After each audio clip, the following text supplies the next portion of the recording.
Good morning. You're listening to Central Wisconsin's 24-hour information station, AM 1320 WFHR. It's time now for the Morning Magazine, brought to you by Comfort Air Heating, Cooling, Plumbing. Now, with the Morning Magazine, here's Carl Hilke. Thank you, Jerry, and good morning, everyone, and welcome to today's show on AM 1320 and streaming live at WFHR.com. We also welcome our friends from Wisconsin Rapids Community Media. Jesse's here, and he's recording this in high definition for viewing on their fine website or on your local public access channel, depending on which cable system you have. And the reason why, it's time for our update with the Wood County Sheriff's Department, and we have a new person who will be the co-host of this segment. It's Shawn Becker, who right now is the Sheriff-elect. Wood County Sheriff-elect Shawn Becker is here. And good morning, sir, and congratulations. First off, congratulations. Thank you so much. Really appreciate it. Okay, so now you take off office on the same day the governor. Correct. On Monday, we have a swearing-in ceremony at Branch 1 with Judge Potter, and my first full day as sheriff will be on Tuesday, January 8th. Okay. How do you feel? Oh, nervous and excited. Lots of emotions. If you go through the last year when Tom had, indicated that he wasn't going to run again, he gave a lot of us plenty of notice that, hey, that he's going to retire. And at that point, about a year ago, I sat down with my wife, Julie, and said, hey, what do you think? Professionally, it seems to fit, but it was more of a important discussion to have personally, because running for any political office, and I said it throughout the whole campaign, you have to have your family support. So that was the first discussion with Julie, and she looked at me and said, hey, let's go for it. So we stuck to a positive campaign, and both girls, both my daughters were involved and helped out as much as they could. It fit in our life, just because both girls, Jordan's 26, done with school. Caitlin's just finishing up her graduate degree down in Madison. So, campaigning and all that time didn't take away from them. In fact, they could help. So, we went for it, and we're real happy with, obviously with the results. Had some, really great people that also jumped in and, ran for sheriff as well. Joel Fulellen, a leader over at Rapids PD, good person. They're all great people that ran. He's got a very successful career over at Rapids PD, and also has a business that he's been doing very well with J2 Catering and his involvement at the Elks. Again, good person. John Hiller, great friend of mine. Our careers kind of mirrored each other. We got hired at the same time. Hated to see him retire, but he's doing well up in the Marshfield area, working for a family business. Really good person.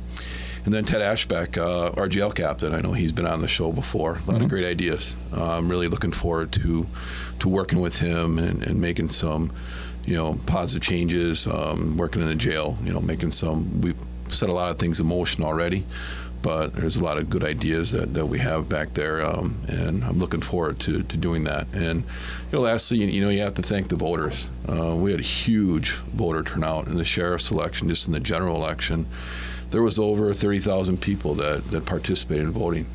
So no matter who you supported, thank you for being involved. I'm looking forward to moving the department forward, and we're excited, nervous. Lots of emotions there, but we have great people working at the Sheriff's Department. Got a lot of great friends. I've been lucky that I've had a career that spanned 22 years now, and had several different leadership positions. So I know a lot of the ins and outs of the Sheriff's Department, but I know there'll be challenges along the way. A lot of high expectations on our department, and I'm looking forward to that. No, to go from captain to sheriff, but you, like you said, you've been there a long time. This sheriff's race was interesting because I don't know why they make it a partisan race. For the lack, it doesn't make sense to me, because I can just tell you from yard signs. I would see your yard sign right next, and you were the Republican nominee, right next to a Democrat nominee for another office. And I mean, because people don't look at a sheriff as a Republican or a Democrat. They look at, is this person qualified for the job? Do I feel confident that they can do the job? And you had all these different connections within the community, a lot of different community groups, and like I said, that's our guy for sheriff. That had to make you feel good. It did. Having some people that were in my cabinet that helped out throughout the election. Gus Mancuso, our campaign manager, could reach out to both sides and just show how bipartisan it should be. And that was an often question that all the candidates got throughout the campaign is why do you have to claim a party? And I don't have a great answer for you. I don't either. I just think it would be much better if we just had it as a nonpartisan election. Right. Mm-hmm. No, and like I said, that was probably one of the most frequent questions that was brought up. But you get out, and that's one thing with campaign that I really enjoyed. You meet a lot of people, not just from parades, but going door to door and talking to people on what their concerns are about, with the law enforcement side of things, what their expectations are, what they like to see change. And you meet a lot of great people, and that's one of the highlights that I could say throughout the whole summer is getting out to meet people and establishing relationships and friendships that I'll have for the rest of my life. And if we wouldn't have gone into this race, that would never happen. So I'm very grateful for the people that we've met and then supported us along the way. They weren't supporters right away, but after talking with me and our family and friends and everything, they became supporters. And it was a lot of work, but it was well worth it, obviously, in the end. And just a true great life experience for my family and close friends. I really look at the success of this is by the people that you surround yourself with, and having that foundation and family support. Just people that jumped on board that, hey, let me help out and put signs up. When you get requests, just send them to me. Scott Stewart, Tim Bassett, Tim Bassett. I think he wouldn't be very happy that I said Bassett, but because I was reminded several times throughout the summer, and Mike Wiberg, one of my best friends. It was a truly enjoyable experience, and met a lot of great people. Well, as I said before, during the election, we're going to continue with this tradition, and Pam and I sent a letter to you formally congratulating you and inviting you to continue that tradition here at the station. This is your opportunity once a month to visit with your constituents. Yep. No, I'm looking forward to it, and I'll carry on the tradition that Tom has with, bringing, the other faces of the department. That's what I love. We'll bring Randy Dorhorst or, Chief Deputy Quentin Ellis, and deputies, and corrections officers, or even other, parts of people that work with the Sheriff's Department too. Great idea. Might be somebody from Human Services that sticks out with us from crisis intervention, because we work so closely with Human Services and social workers. So yeah, you'll have me and some guests along the way, and I'm looking forward to being part of this. You had said this is in high definition. Yeah. I was hoping that you had some makeup here for me before we started, yeah. Or at least something, a lot for Mike.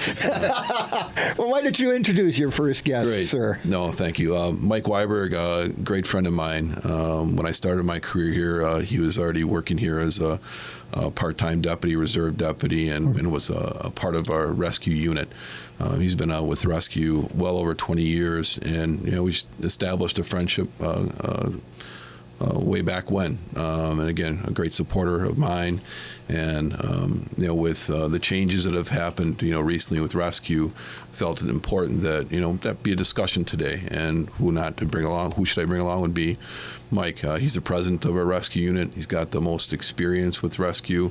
We can talk about the unit, what their responsibilities are, and where we're going forward with it. Well, that's great. That's great. Mike, welcome. Thank you. Okay, so why don't you, for folks that don't understand what the rescue unit is, why don't we just get a basic tutorial? Because I think part of some of the misunderstanding might just be about a misunderstanding about what you are and aren't. Sure. Our rescue squad right now is about 20 people, all volunteer. We don't get paid to be on scene or on call. We don't charge for any services. we're basically on call for the sheriff's department at the sheriff's discretion. Not just car accidents, we do crime scene containment, search and rescue, water rescue. We have like 5 divers on our squad with all their own equipment, and just do some specialized services for the sheriff's department. Okay, how does someone become a member of the rescue unit? Well, it's just like any other county job. You fill out the county application. There's a specific one more geared towards rescue, but it's a county application. You fill that out, drop it off at the sheriff's department. First step is one of the investigators does a background on the person. Okay. Everybody that's on the squad has a background investigation. After that's completed, we have 3 or 4 people interview the person at our rescue garage on 17th Avenue, and then if they all pass all that stuff, then the person's all the paperwork is given back to the sheriff, and then the sheriff decides whether they want that person on the rescue squad or not. Okay, and then I would imagine you folks meet on a regular basis for training. Yes, we meet every Tuesday night, year-round. The first Tuesday of the month is a business meeting, and then all the following Tuesdays are all training. We cut cars, do water rescue, whatever we want to train on that particular day.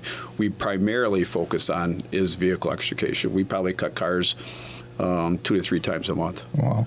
Now, the members of the squad, do they come from throughout Wood County? Or Yes, and they're from all walks of life. I mean, we had people are interested in law enforcement. Some are in firefighting. First responders up to the paramedic level, just people from all walks of life. And then they all have basically full-time jobs, except for some of the kids that are going through school. It's almost kind of like the reserve program, but for the firefighter EMT side. A lot of people, and even some law enforcement, we've had 5, 7 guys now that got full-time jobs in law enforcement. 3 or 4 that are full-time firefighters, and some of them started on our rescue squad as early as 15, 16 years of age. Decided that they liked it. Then they went on to mid-state and further jobs. There's also some people that been to a couple car crashes, they say this isn't for me. So then they know early in life that they're not wasting their time at school, and they moved on to other things. Okay. So it's a diverse group. Yes. What I'm hearing is it's a very diverse group of people who just want to help. Right. Yeah. Okay. And then we all got full-time jobs. So how are you? Besides the county, how are you funded? How did you get the equipment that you use? I mean, you got that vehicle, and I guess that's rotated among the members? Yes. Yeah, we take it home, and like if I'm on call during the night, we usually take 12-hour shifts. That's in my driveway at my house, plugged in, ready to go. Because I've had a neighbor where it's been plugged in and I'm going, they must be on call. Yep. There's always a minimum of 2 people on call at any time during the day. And there'll be 2 people show up at a car accident, 7, 10 people show up at a car accident, or whatever. It just depends on their availability. During the week time, Monday through Friday, that's tough for any volunteer organization. Most people have day jobs. Weekends and nights are a lot easier to fill the spots. Now, I guess one of the things, Shawn, as the sheriff, you're going to be asked to look at the way they've been doing things, right, and how can we do things better. Mm-hmm. Is that a fair? Yeah, that's a very fair point. When rescue was ended for budget issues, or concerns, and that became public, we saw the department, Tom, and we saw the support that was there, and I was thankful that Tom reinstated it, and then just people coming forward with donations, because that'll be the tricky thing that we'll have to address next year. It's not, rescue isn't funded for next year's budget at this point. So we're going to have to look at that closely and see what we can do with the 2019 budget and how we can somehow subsidize or help out budget-wise with rescue to keep it going. The community has stepped forward since all this has happened, just with that support. And I don't know how much, to date we've raised just with people just coming forward. I want to help, and maybe rescue can be self-funded to some level. We don't know, but the community support is huge. And what we'll do with this evaluation period is we'll establish a committee, of members in the community and people that are part of rescue, and communicate better with all the other fire departments within the county. One thing that was brought up is, rescue is really exclusively helping out or responding to the south end of the county. Have for years. That's the phone calls I got from some, and what you say to someone. Right. Well, and it's been like that for quite some time, and that's where I look at the opportunity to make some changes there. At least sit down with all the fire departments and say, okay, this is where the level of training that these members, these volunteers are at. This is the equipment that we have. Granted, response time going to an incident in Marshfield is going to be that'll have to be taken into account. However, there's still some opportunities to come up there if they need some help with a scene that's taking a while, whether it's for something to do with traffic control or anything. Just hey, we can market rescue better as we move forward here throughout the county and communicate. Have better relationships with our local fire departments. I just look at this as an opportunity to get rescue out there and move throughout the entire county. With that being said, I know it's going to be a challenge because everything the hub is down here where all the equipment is, and it's that north south. I wouldn't say issue, but it's there. It's the size of Wood County. Correct. So, but I still look at the first thing is just establishing good communication with all of other responding emergency services throughout the county and say, hey, you've got an incident going on. Here's a tool you can use. Give them a call. And there's some good things, a lot of good things that the rescue has, like with the extrication, a lot of other departments do the same thing. But the only dive team in the county is rescue. And then that's been brought up to me, and I'm like, okay, well, there's something that maybe we can, expand upon or invest more into as a dive team, because we do have some lakes here and a river that, they're going to rely on rescue to come out and help out with their, whatever situation it might be.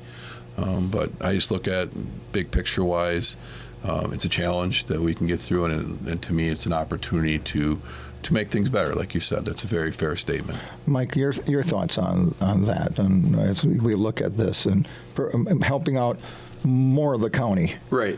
Well, we're obviously we're just a phone call away. Deputies have called us numerous times, basically for traffic control and to help them out, especially if they're down to minimum manning. We can free up some of those guys so then they can take more emergency type calls.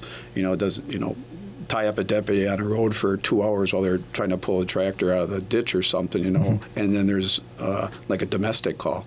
Well, we can free them up and send them on their way. Like Shawn said, the response time to Marshfield, if it's just a minor traffic accident, it doesn't even make sense to even start heading up there. But if they have like Highway 10 shut down the 2 lanes for 4, 6, 8 hours, we can help out, and at least until highway gets there and starts putting signs up and detour signs and all that kind of stuff. So okay, so like I said, better communications and maybe rethinking the game plan. Yeah, so we're having a better understanding of what these folks can and cannot do.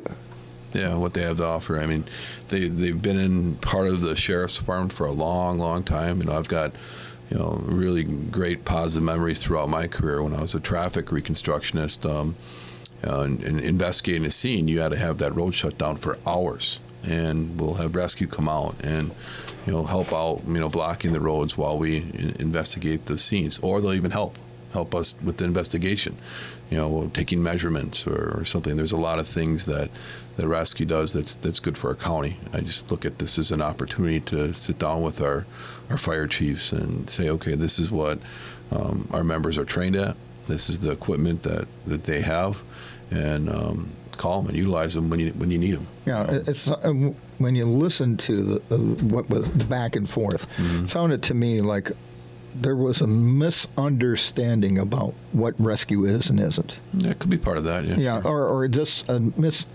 or folks up north not realizing that, hey, they're available to help them. Like you said, you're a phone call away. Right. If they have a big situation where, hey, we're going to have this segment of road closed for several hours, we could use some help. You guys can help. Right. Yeah. And so Yeah, so we'll have a year of an evaluation period, and we'll come back to the county with a recommendation on either moving forward or not. Right now I think that we can move forward, but throughout the year we'll establish things. There's going to be more involvement from our patrol division. We're going to assign one of our lieutenants to help run rescue. Charlie Hugestecker is going to get that opportunity to help, as far as leadership-wise. And I think that's going to be a great connection with, the other fire departments as well. But we'll make some changes, and the goal is to, communicate better and be available. Whether it's a public event up in, whether it's in Pittsville area or Marshfield, hey, let's be involved. Let people see that this is out there and it's available. It's kind of unique to Wood County, is it not? Yeah, Mike and I talked about that a couple weeks ago. How many other sheriff's departments have a rescue unit, and I couldn't think of one that's a volunteer-based organization. Well, who originated the idea? This is way before my time. The paperwork and stuff goes back to 62 years ago. Wow. And I think it was Al Wagner and two other guys. Al Wagner was a radio communications guy at the county, and they saw a need to have some specialized equipment down here for rescue. And you should see some of the old-time pictures. They had an old bread truck at one time. The boat that they had pictures taken out. I think they used to actually store it out at the hangar at the airport. And the rumors I heard is that they went out and they purchased an old station wagon, and they threw the tools in the back, and they started going to calls. And it's been in existence for 62 years. Some of the old-time pictures, some of the old equipment is amazing. We had a bread truck, and then we had a truck that was donated from the telephone company, and we just kept progressing. So the equipment that's in that garage, it's a lot of it's from donations and businesses helping out over the years. And, we're not living high off the hog if it ever came in the garage, but a lot of it's, people made stuff for us, customized stuff for us, and donated a lot of stuff. And I think that's an important story to tell whenever you talk about an organization, is to understand their origins. How did this come about? And why are people, and that in itself will help explain why people are so passionate about it. No, I completely agree. And like I said, that came out, early December when the decision was made to move forward without rescue, and then just the support, I think, was underestimated by us, and it was good to see that people step forward and say, "Wait a minute, I think this should be reevaluated." And again, thank you to the entire county board for giving us that opportunity. Well, that has to make you guys feel good, because so often we hear about law enforcement or our first responders not getting public support.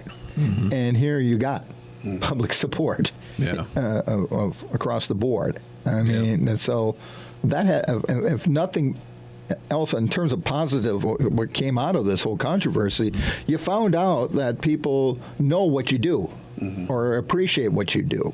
Right. And so I would think that should make everybody who, like I like to say to people in first responders or military, thank you for your service. And I'll say that to you and the folks in rescue. Thank you for your service and your volunteering. Yeah, definitely. This is a complete volunteer organization. Yeah. Now, everybody that's a member of it is a volunteer.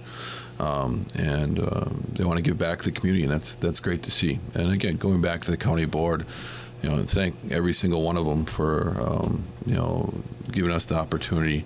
Hoping Bill Winch gets better. He had a episode during the meeting. I hear he is doing a little better, but it's going to be a slow. The county board chairman was telling me about it. Yeah, thoughts and prayers are with Bill and his family, and I know he's been improving. That's good. But I don't believe he's out of the hospital yet, so I'll have to go up and visit him. But a huge thank you to all of them. Yes. We're going to take our first break, and then we want to talk. Yes, there will be a Polar Plunge, folks. And we got some other things we want to talk about as we're visiting with Wood County Sheriff-elect Shawn Becker here on the Morning Magazine. Back with more right after this. Good morning, and welcome back to The Morning Magazine, presented by Comfort Air Heating, Cooling, Plumbing. It's time for part 2. Once again, here's Carl Hilke.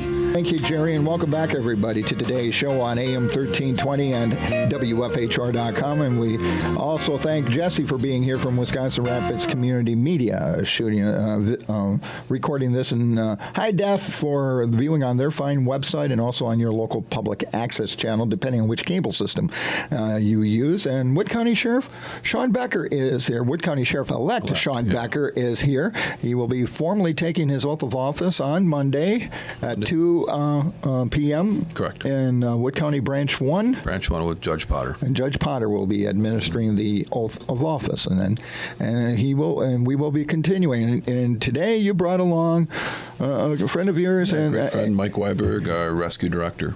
Okay, so Mike, I know you're involved probably with this next event.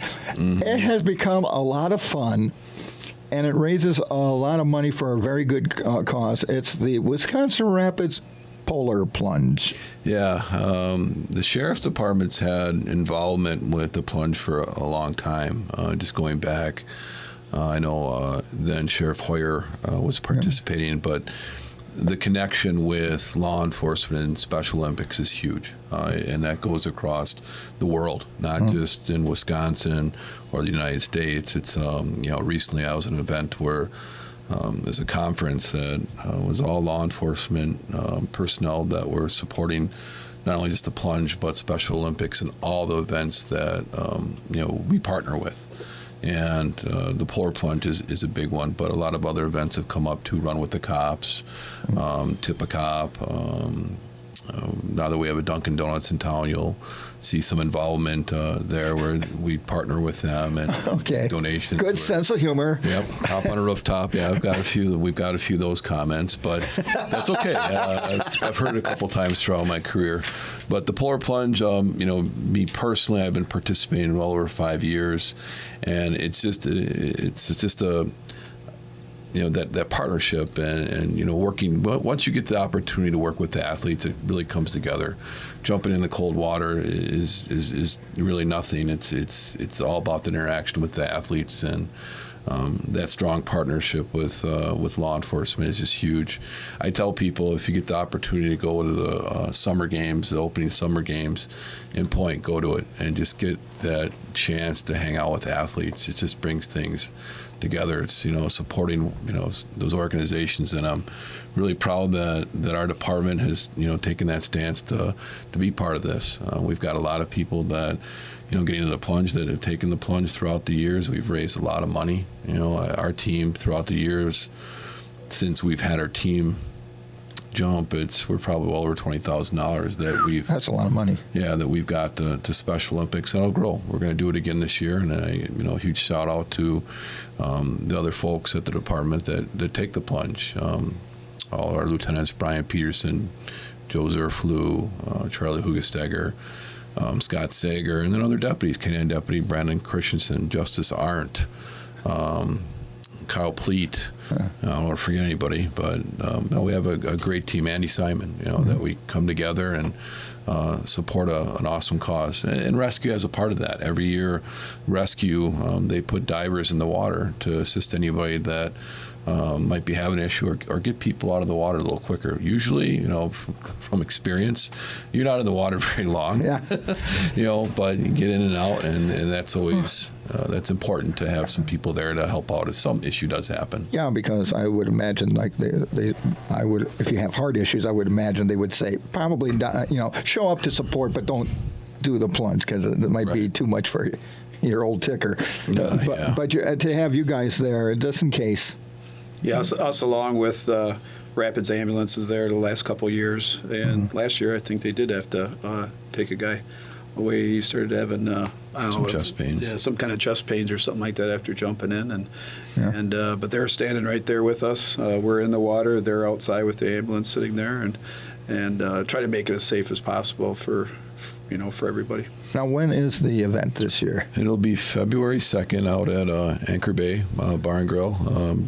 Great place. A month from today. Yeah, 1 month from today. And the owners of Anchor Bay, great people, Dennis and Doris Moon, they are huge supporters of this event. And it's been out there the last few years, and it's been very successful. it's just one of the ideal locations because the event has moved a few times. It used to be at the Lions Club. Was over at Rusty's Backwater Saloon, and then Anchor Bay was built, and then the opportunity came up to move the event out there, and it's a great location. And now with the Bridgewater development going through over there next year, not this year, but the next year, the road won't be there. We have to close down the road during the event just to make sure that it's safe for the plungers and the spectators to get to and from the parking lot area. Well, next year we won't have to worry about that because the road won't be there.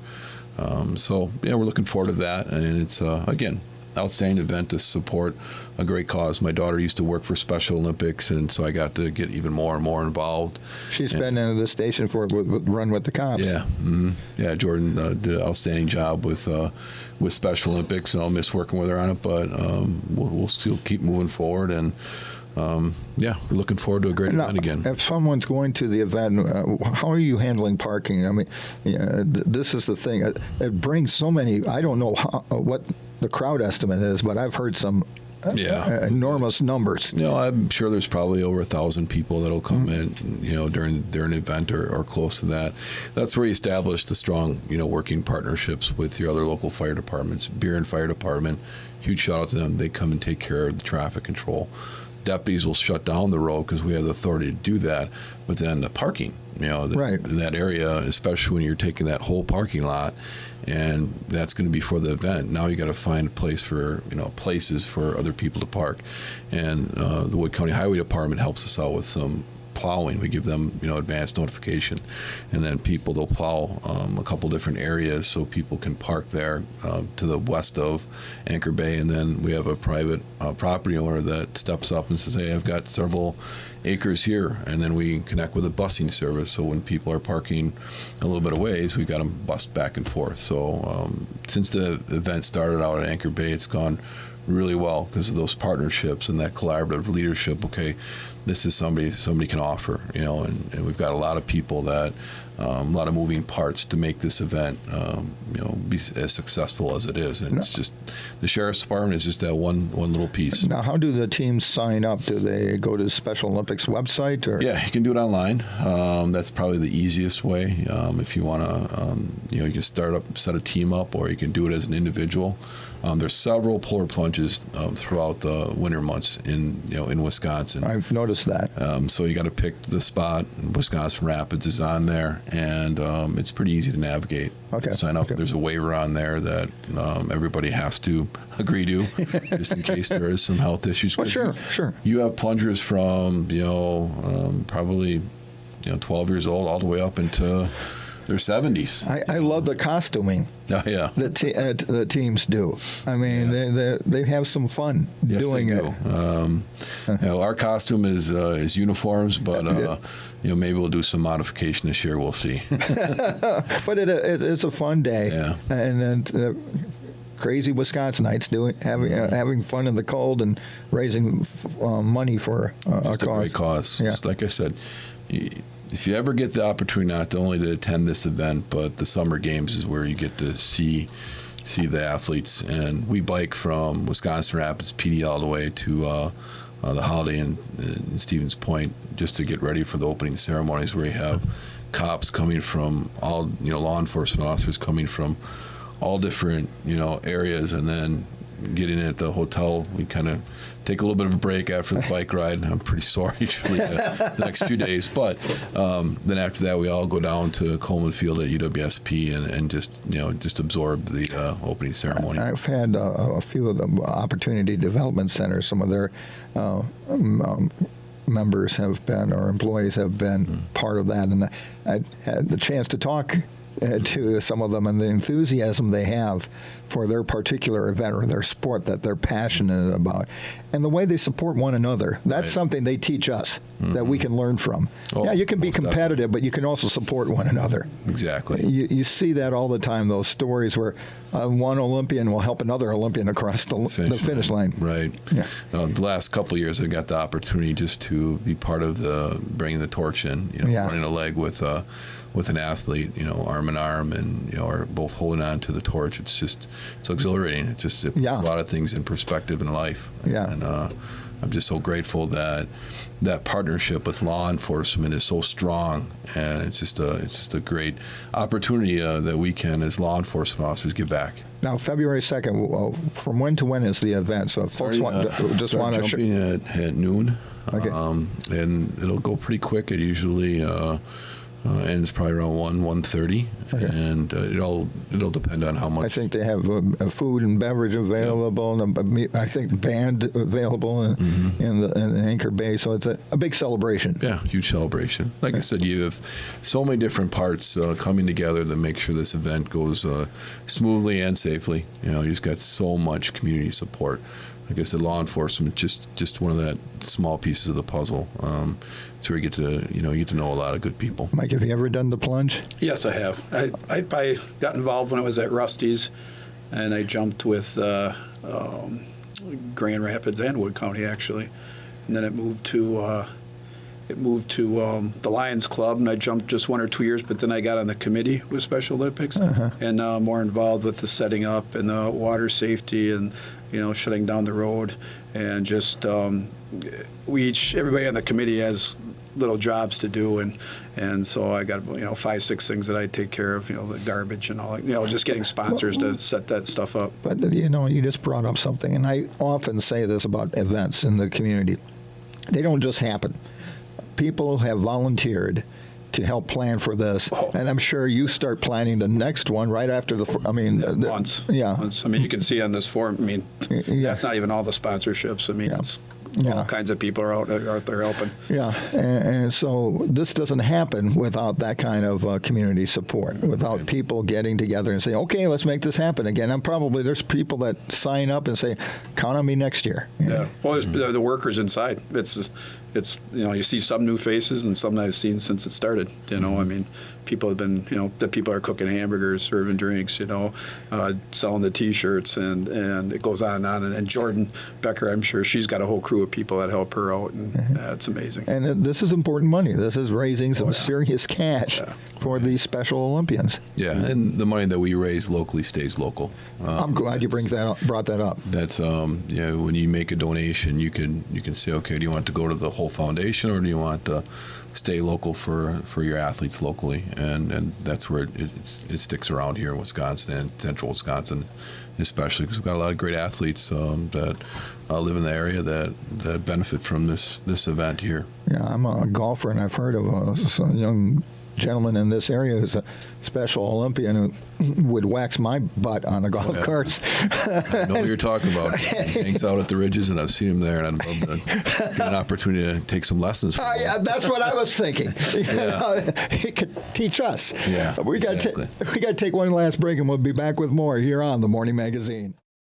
Welcome back to the magazine. We've been visiting with Wood County Sheriff-elect Shawn Becker. Mike Wiberg from the Wood County Rescue is here, too. Just talked about the Polar Plunge. Again, it's February 2nd.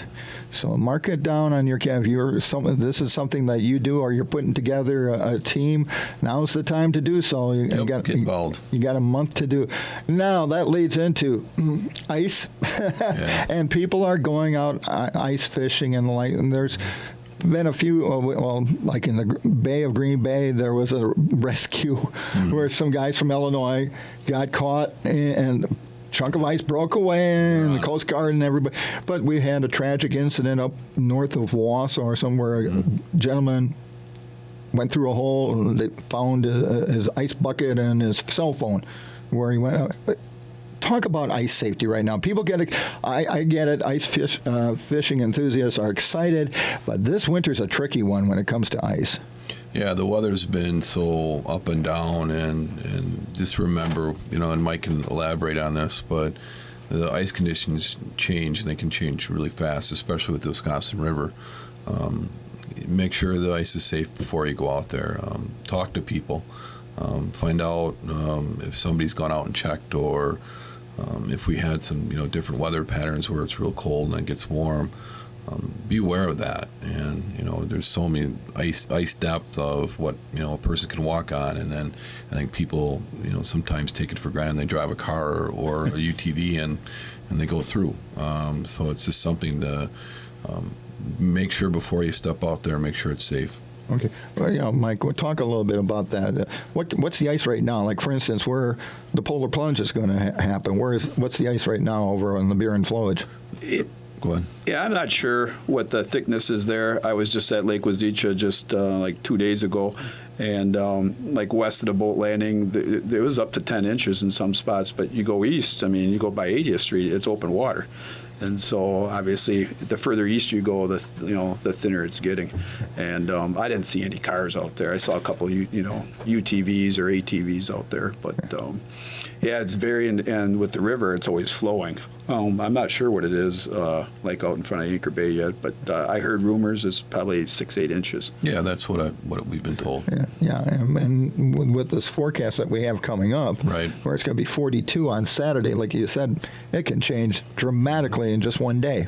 Yeah, and the flow of the river changes. If the gates are open up in Buren or over in Plover, that's going to, if that river is flowing at a faster rate, that's going to take care of a lot of ice too. So. Always something to be aware of. You hate to have to deal with or respond to tragedies that could be prevented. So just that awareness piece is so important. And I understand the passion with, ice fishing. Done it before. I enjoy it, but you have to be safe. Patience, right? Patience, everybody. Yeah. Now, another thing, and God bless them. They've had a lot of patience. Our snowmobiling enthusiasts. I know you're. Me being one. I've talked about it before. It's a huge family, sport for us. We made the investment several years ago. Julie, Jordan, Caitlin, and I got machines, and it's been quite frustrating the last couple of years. Because it's nice when you can go right from your residence to the trail system, and then just enjoy the trail system, and go have a burger somewhere that you normally wouldn't go, and then just to enjoy the scenery. But right now, the trails are not open. We got a little bit of snow last night, and then New Year's Eve we got some snow, but not enough to open up our trail system. Trail system down in Madison area is open because they got quite a bit more snow. So keep my fingers crossed that hopefully sometime soon, doesn't look like it, but we can get a dump in of snow. But with that being said, Wood County's got over 250 miles of snowmobile trails, and it's maintained by 7 different clubs, snowmobile clubs, and that's probably one of the biggest mistakes people make. They think that the trail system is maintained by the state. It's not. It's all by the clubs, and the clubs go out and do the grooming and have to do fundraising just to make sure the trail system is safe. And the other thing too that people need to realize is we have to appreciate the landowners. Exactly. That own this property, and they're willing to open it up and allow a trail system to go through their property. The club that I'm proudly part of, Keller Knight Snowmobile Club. I had your president.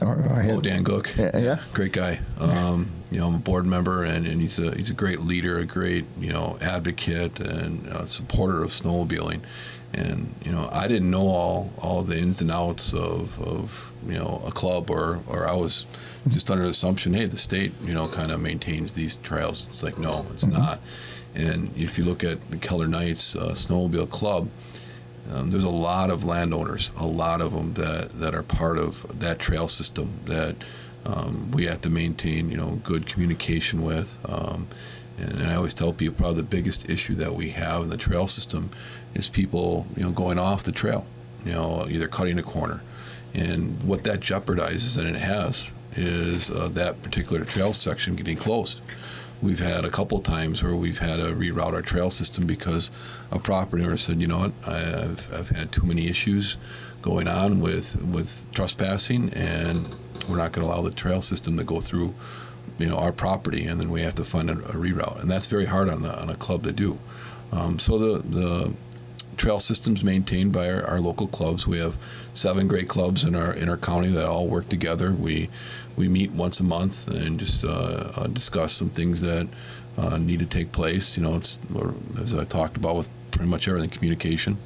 And I'm just hoping that we can get our trail system open soon. We have a snowmobile patrol. We've had it for a long, long time. We've got 2 sleds. They're newer, and right now 4 deputies assigned to it with Joe Zerflew overseeing our snowmobile patrol. We haven't got many miles out. Obviously this year, none, and last year was pretty select because the Bakerville Snowmobile Club was, I think, they're open the most. They had the most days that they're open. I think all the other clubs open for a short period of time. Keller nights, we did not open at all. There was like one weekend that we could have opened. It was during one of our big fundraisers, the Raider Run out by Anchor Bay.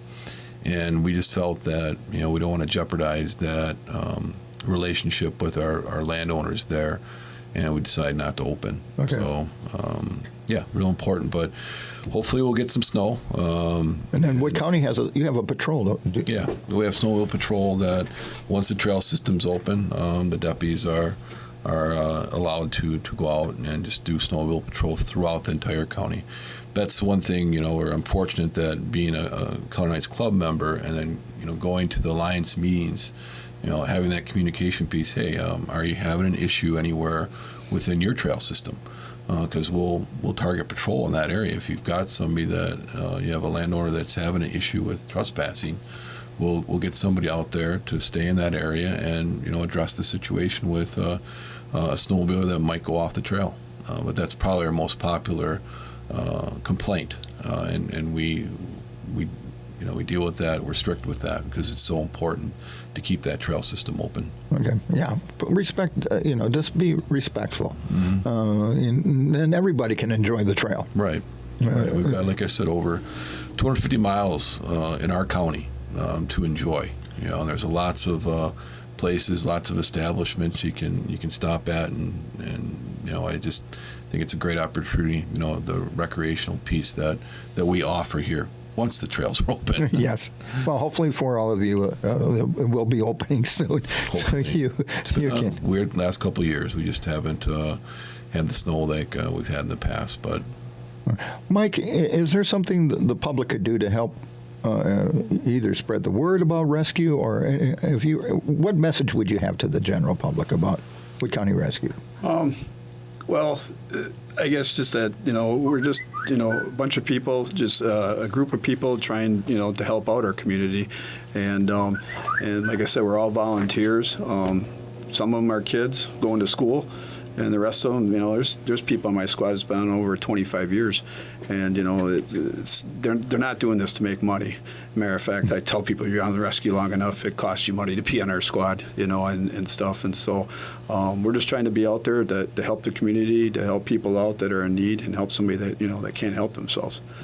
Okay. Well, good luck with that, with your work and this study, and I'm sure we'll probably have you back.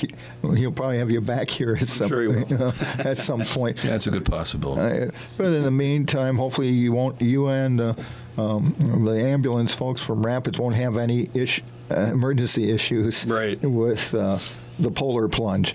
Anything else before I let you go, Shawn? I want to wish Tom Reichert, Sheriff Reichert, the best in his retirement. He's moving forward in his life. He's got a good plan in front of him, and I wish him the best. Yeah. Also, just want to recognize my wife, Julie. Sure. It went pretty fast, this election, and she's had my back throughout the whole time, and we have frustrating moments, and she kind of put me in check a few times, and we met a lot of great people, but without that foundation, that support, it wouldn't have happened. So I'm looking forward to the future. I'm going to sit down with every employee and ask them what their thoughts are. What are the good things that are happening at the Sheriff's Department? What are some things you want to change? They work at the department, and I believe those best ideas are going to come from the people themselves that work there. So my plan is to meet with everybody individually and kind of conduct that survey and move forward. A lot of the things that were brought up during the election we're going to continue to talk about and expand on. Mental health is huge. That's something we'll talk more on the show, and that's something that we'll keep expanding, especially in our jail. We've already, the groundwork's been laid there, and we're going to keep moving forward with that and do it, what we've been doing on the patrol side of things, and just being better. Well, to you, I'm glad you mentioned your wife. I think anybody that's in law enforcement or firefighting or military, we need to remember those spouses. Yes. The politics or the election, and then the career that I've had. I've been very fortunate to have that support that foundation with an entire family, even with my daughters, Jordan and Caitlin. That's huge. Okay. Well, we wish you all the best. Thank you. Mike, wish you all the best. Look forward to future conversations, and I thank you both for your time, and Happy New Year to both of you. Same to you. Thanks, Carl. Okay. And with that, we're going to wrap up today's edition of the Morning Magazine on AM 1320 and streaming live at WFHR.com. As always, it's been brought to you by Comfort Air. We also thank Jesse from Wisconsin Rapids Community Media for being here as well.